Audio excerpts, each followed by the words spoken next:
नमस्कार review channel ಗೆ ಸ್ವಾಗತ ನಾನು ಸೌಖ್ಯ ಗಾಂವ್ಕರ್ ರಾಜ್ಯ ಬಿಜೆಪಿಯ ಬಣ ಬಡಿದಾಟದ ನಡುವೆ ಈ ವಿಡಿಯೋ ಈಗ ಬಹಳ ಗಮನ ಸೆಳೆಯುವಂತದ್ದಾಗಿದೆ ಉದ್ದೇಶಪೂರ್ವಕವಾಗಿ ಕೆಲವು ರಣತಂತ್ರಗಳನ್ನು ಹೂಡಲಾಗಿದೆಯಾ ಅನ್ನೋದು ಏನದು ವಿಡಿಯೋ ಹಾಗಾದ್ರೆ ಆ ವಿಡಿಯೋ ಕೊಡ್ತಿರುವ ಮೆಸೇಜ್ ಏನು ಇತ್ತ ರಾಜ್ಯ ಬಿಜೆಪಿಯ ಸೀನಿಯರ್ಸ್ ಇಂದ ಅತ್ಯಂತ ಮಹತ್ವದ ನಿರ್ಧಾರ ರಾಜ್ಯ ಬಿಜೆಪಿಯ ವಿಭಜನೆ ಏನಿದು ಶಾಕಿಂಗ್ ನ್ಯೂಸ್ ಮಾಹಿತಿ ಮುಂದೆ ಇಡ್ತಾ ಇದೀವಿ ಮಿಸ್ ಮಾಡದೆ ನಮ್ಮ ಚಾನಲ್ನ ಸಬ್ಸ್ಕ್ರೈಬ್ ಮಾಡಿ ನಿಮ್ಮ ಅಭಿಪ್ರಾಯ ಕಮೆಂಟ್ ಮಾಡಿ ತಿಳಿಸಿ ಎಸ್ ವೀಕ್ಷಕರೇ ರಾಜ್ಯ ಬಿಜೆಪಿಯಲ್ಲಿ ಯಾಕೆ ಹೀಗಾಗ್ತಿದೆ ಯಾವ ನಿರ್ಧಾರನೂ ಯಾಕೆ ಹೈಕಮಾಂಡ್ ತಗೊಳ್ತಿಲ್ಲ ಅನ್ನುವಂಥ ಅಚ್ಚರಿ ಜನಸಾಮಾನ್ಯರಿಗೆ ಬಂದುಬಿಟ್ಟಿದೆ ಏನಪ್ಪ ಇದು ಏನಾದರೂ ಒಂದು ನಿರ್ಧಾರ ಅವರು ಇಲ್ಲ ಇವರು ಒಂದು ತಗೊಳ್ಬಹುದಲ್ಲ ಪಕ್ಷಕ್ಕೆ ಇದಕ್ಕಿಂತ ಡ್ಯಾಮೇಜ್ ಬೇಕಾ ಹಾದಿ ಬೀದಿಯಲ್ಲಿ ಮಾತಾಡ್ತಾರೆ ಸೆಷನ್ನಲ್ಲಿ ಒಬ್ಬರು ಮುಖ ಒಬ್ಬರು ನೋಡಲ್ಲ ಒಂದು ವಿಚಾರ ಈ ಬಣ ಆ ಬಣದಿಂದ ಇನ್ನೊಂದು ಯಾವುದೋ ವಿಷಯ ಆಡಳಿತ ಪಕ್ಷಕ್ಕೆ ಪ್ರತಿಪಕ್ಷದ ವಿರುದ್ಧ ಅಸ್ತ್ರಗಳು ಒಂದಾದ್ಮೇಲೆ ಒಂದು ಸಿಗೋ ರೀತಿಯಲ್ಲಾಗಿದೆ ಕರ್ನಾಟಕದಲ್ಲಿ ಬಿಜೆಪಿಯ ಪರಿಸ್ಥಿತಿ ಇಷ್ಟಾದರೂ ಯಾಕೆ ತಲೆ ಕೆಡಿಸ್ಕೊಳ್ತಿಲ್ಲ ಹೈಕಮಾಂಡ್ ಅಸಡ್ಡೆಯ ಅಥವಾ ಇದು ಬಗೆಹರಿಯದ ಸಮಸ್ಯೆ ಅಂತ ಬಿಟ್ಟೇ ಬಿಟ್ಟಿದ್ದಾರಾ ಅನ್ನೋ ತನಕ ಈ ಸಮಸ್ಯೆ ಬಗ್ಗೆ ಚರ್ಚೆಗಳು ವಿಶ್ಲೇಷಣೆಗಳು ನಡೀತಿದ್ದಾವಲ್ಲ ಈಗ ನೋಡಿ ಡೆಲ್ಲಿ ಮಟ್ಟದಲ್ಲಿ ಸೀನಿಯರ್ಸ್ ತಮ್ಮ ನಿರ್ಧಾರವನ್ನು ನಡ್ಡಾ ಅವ್ರ ಮುಂದೆ ಅಮಿತ್ ಶಾ ಅವ್ರ ಮುಂದೆ ಹೇಳಿಬಿಟ್ಟಿದ್ದಾರೆ ಇಲ್ಲೆಲ್ಲ ಇಷ್ಟೆಲ್ಲ ಆಗ್ತಿದೆಯಲ್ಲ ಇದಕ್ಕೆ ಸೊಲ್ಯೂಷನ್ ಏನು ಅಂತ ಹೈಕಮಾಂಡ್ ಸೀನಿಯರ್ಸ್ನ ಕರೆದು ಅಭಿಪ್ರಾಯ ಕೇಳ್ತಾ ಇರೋದಲ್ವಾ ಸಂಸದರು ಇಲ್ಲಿನ ಪ್ರತಿಪಕ್ಷ ನಾಯಕರಂತೆ ಸಿ ಟಿ ರವಿ ಅವರಂತೆ ಬೇರೆ ಬೇರೆಯವರೆಲ್ಲ ಹೋಗಿ ತಮ್ಮ ಅಭಿಪ್ರಾಯ ಇಟ್ಟು ಬಂದರು ಬಿಜೆಪಿಯ ಕರ್ನಾಟಕ ಬಿಜೆಪಿಯ ಸೀನಿಯರ್ಸ್ ಅಚ್ಚರಿಯ ರಿಪೋರ್ಟನ್ನು ಹೈಕಮಾಂಡ್ ಮುಂದೆ ಇಟ್ಟಿದ್ದಾರೆ ಅನ್ನೋದು ಒಂದು ಕಡೆ ಆದರೆ ಮತ್ತೊಂದು ಕಡೆ ಈ ವಿಡಿಯೋ ಕೊಡ್ತಿರುವ ಮೆಸೇಜ್ ಒಂದಕ್ಕೊಂದು ಕನೆಕ್ಟ್ ಮಾಡಿ ನೋಡಿದಾಗ ಯಾವ ಸಂದೇಶ ಸಿಗತ್ತೆ ಮೊದಲನೇದಾಗಿ ನೋಡಿ ವಿಡಿಯೋ ಈಗ ವೈರಲ್ ಆಗ್ತಾ ಇದೆ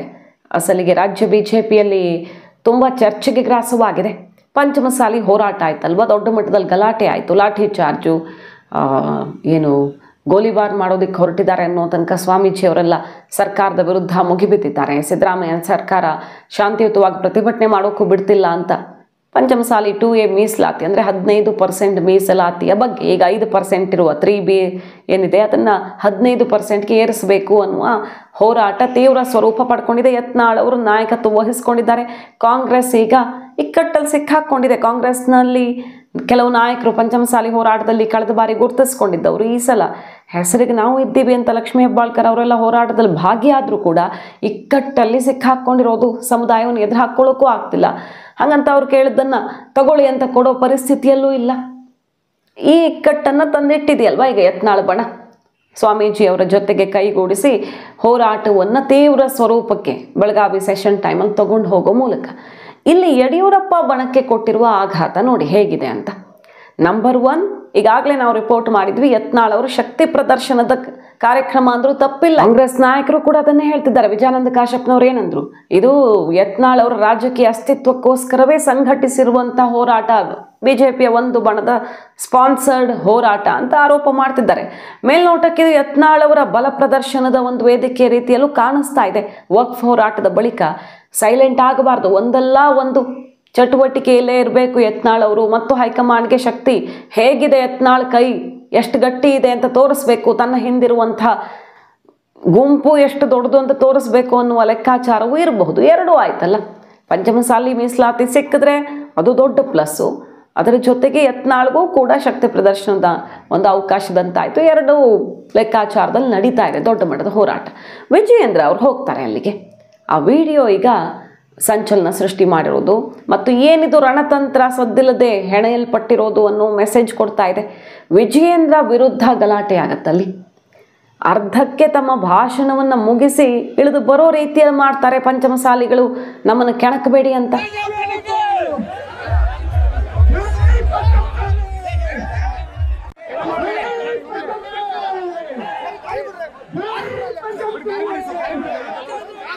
ಸನ್ಮಾನ್ಯ ಯಡಿಯೂರಪ್ಪನವರು ರಾಜ್ಯದ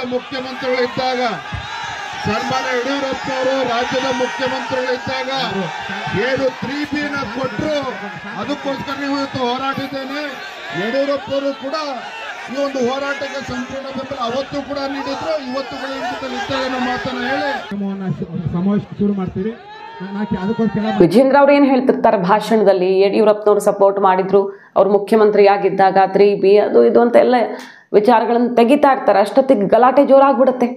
ವಿಜಯೇಂದ್ರ ಬಂದಾಗ ಸ್ವಾಮೀಜಿಯವರು ವೆಲ್ಕಮ್ ಮಾಡ್ಕೊಳ್ತಾರೆ. ಯತ್ನಾಳ್ ಸಿಡ್ದೇಳ್ಬಹುದು, ಬಟ್ ಸ್ವಾಮೀಜಿಯವ್ರು ಹಾಗೆ ಮಾಡೋಕ್ಕಾಗಲ್ವಲ್ಲ. ಸಮುದಾಯದ ನಾಯಕರು ಬಂದಾಗ ಕರ್ಕೊಳ್ಳೇಬೇಕು. ಯತ್ನಾಳ್ ಅವರು ಅಲ್ಲಿರಲ್ಲ ಆ ಟೈಮಲ್ಲಿ, ಆಮೇಲೆ ಬರ್ತಾರೆ ಅವರು. ವಿಜಯೇಂದ್ರ ಬಂದಾಗ ಸ್ವಾಮೀಜಿಯವರು ವೆಲ್ಕಮ್ ಮಾಡ್ಕೊಳ್ತಾರೆ. ಆದರೆ ಅಲ್ಲಿದ್ದಂಥ ಹೋರಾಟಗಾರರು ಸಿಡ್ದೇಳ್ತಾರೆ. ಸ್ವಾಮೀಜಿಯವರು ಸಮಾಧಾನ ಅಂತ ಹೇಳೋದಕ್ಕೆ ಹೋದರೂ ಅವ್ರ ಮಾತೇ ಕೇಳಲ್ಲ.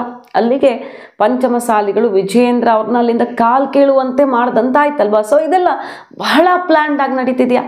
ವಿಜಯೇಂದ್ರ ನಾಯಕತ್ವ ಏನೂ ಇಲ್ಲ ಅನ್ನುವ ಮೆಸೇಜನ್ನು ಹೈಕಮಾಂಡ್ಗೆ ತಲುಪಿಸುವಂಥ ಲೆಕ್ಕಾಚಾರದೊಂದಿಗೆ ಬಹಳ ಪ್ಲ್ಯಾನ್ಡ್ ಆಗಿ ಯತ್ನಾಳ್ ಅವರು ಹೆಜ್ಜೆಯನ್ನು ಮುಂದಕ್ಕಿಡ್ತಿದ್ದಾರಾ ಅಂತ ಅನಿಸ್ತಾ ಇದೆ. ಒಂದು ರೀತಿಯಲ್ಲಿ BSY ಬಣಕ್ಕಿದು ಮುಜುಗರವನ್ನು ತಂದಿಟ್ಟಿದೆ ಈ ಹೋರಾಟ.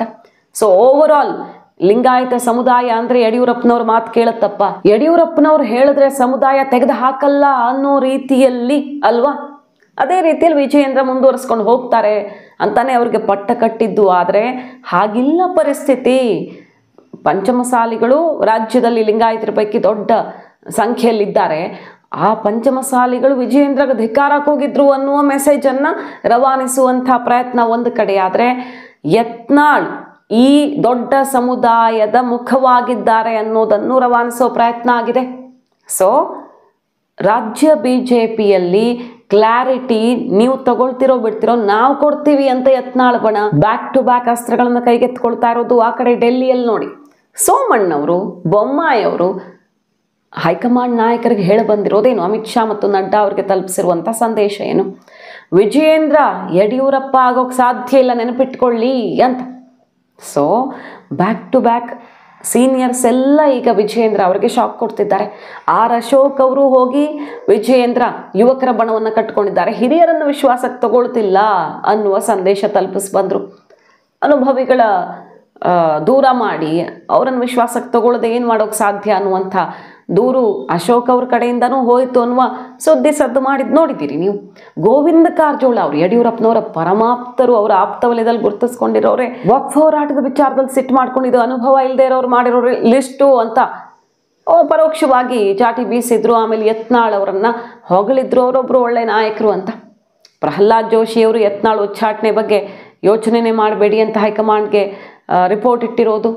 ಬೇಡ, ಅವರು ಹೊರಗಡೆ ಹೋದರೆ ಒಂದು ಬಣವೇ ಸ್ಪ್ಲಿಟ್ ಆಗಿಬಿಡುತ್ತೆ, ಸಮುದಾಯ ಸಮಸ್ಯೆ ಮಾಡುತ್ತೆ ನಮಗೆ, ನಾಳೆ ಪಂಚಮಸಾಲಿಗಳೇ ನಮ್ಮ ಬೆನ್ನಿಗೆ ನಿಂತಿರೋರು ಅಂಥ ರಿಸ್ಕ್ ತಗೊಳ್ಳೋದು ಬೇಡ ಅಂತ ಅವ್ರು ರಿಪೋರ್ಟ್ ಇಟ್ಟರು. ಆ ಕಡೆ ಸೋಮಣ್ಣವರು, ಬೊಮ್ಮಾಯಿಯವರು ಕೂಡ ವಿಜಯೇಂದ್ರಗೆ ಆಘಾತ ಕೊಟ್ಟು ಬಂದಿದ್ದಾರೆ. ಸೊ ಬಹುತೇಕ ಸೀನಿಯರ್ಸಿಗೆ ಹೇಳ್ತಿರೋದೇನು, ಪಾರ್ಟಿ ಸ್ಪ್ಲಿಟ್ ಆಗತ್ತೆ.